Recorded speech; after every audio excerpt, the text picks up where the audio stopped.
কবুতরগুলার খাঁচা থেকে ছেড়ে দিলাম, কবুতরগুলার একটু গোসল করাবো বলে সবগুলা কবুতর ছেড়ে দিছি। এই যে নিচে দেখা যাইতেছে সবগুলা সারা কবুতরগুলা যেহেতু ছাড়ছি তার জন্য আপনার গ্রিটের অভাবে মাটি খাওয়া শুরু করছে। কবুতর কিন্তু মাটিগুলো অনেক পুষ্টিকর খাদ্য, মাটি খেলে কবুতরের রোগ জীবাণু কম হয়। দেখেন সারার সাথে সাথে সবগুলা মাটি খাইতেছে একদম।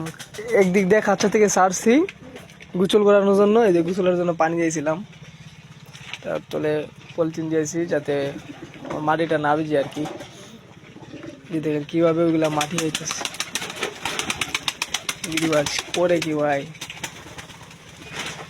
এই যে দেখেন সবগুলা এখানে ওইসা ওইসা মাটি খাইতেছে। ওই যে একটা পাক টানতেছে, দেখেন কবুতর পাক নিয়ে দৌড়াদৌড়ি করতেছে, এটা দেখছেন? ওই যে ও বাসা বানাইবো, পাক নিতেছে, কবুতরের পাখা নিতেছে। পাগলা হয়ে গেছে আজকে কবুতরগুলা। দেখ ছাড়ছিলাম গোসল করানোর জন্য, ওইগুলা গোসল না করে সবগুলা এখানে গিয়ে যে মাটি খাইতেছে। দেখেন দেখেন কি করে মাটি খাইতেছে, সবগুলা একসাথে মিলা মাটি খাওয়া শুরু করছে। যাক, এমন করে কবুতর ছাড়াটা আমি মনে করি সবচেয়ে ভালো, কারণ কবুতরগুলারে গোসল করানো দরকার। সাপ্তাহিক 1-2 বার আমি গোসল করাই। ইনশাল্লাহ আমার কবুতরগুলো সবগুলো সুস্থ সবল আছে। এই যে দেখেন এখানে আছে। গোসল করানোটা অনেক ভালো। মানুষ যেমন গোসল করলে ঠিকঠাক থাকে, সুন্দর থাকে, তেমন কবুতরগুলো সুস্থ থাকে।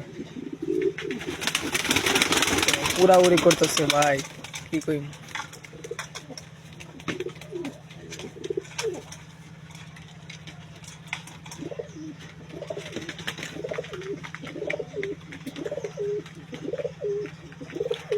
আপনারা যারা কবুতর পালেন অবশ্যই কবুতরকে গোসল দিবেন, এমন করে বলে একটা পানি দিয়া তারপর গোসল করাইবেন, তাহলে কবুতরগুলো সুস্থ থাকবে।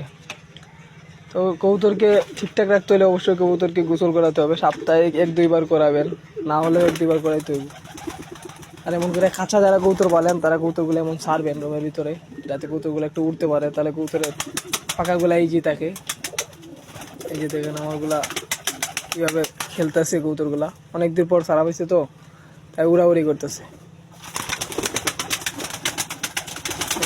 কীভাবে উড়ে দেখেন, ঠাসটা দেখাইতেছে, ওটা একদম আদাইতেছে, দেখছেন? হেরান হয়ে গেছে আর কি উঠতে উঠতে। ওই দেখেন কী করতেছে, হাগইরা শ্বাস পালতেছে। অনেকদিন পর ছুটছে তার জন্য উঠতেছে, মন খুলে একটু উড়ুক, তারপর গোসল টুসল করা হইলে তারপর সবগুলার আবার খাঁচা উড়ে দিই। এগুলা সব আমার কবুতর, মানে খুব হাই কোয়ালিটির কবুতর, তাই জন্য ছাড়ি না আর কি, সবগুলা খাঁচা থাকে।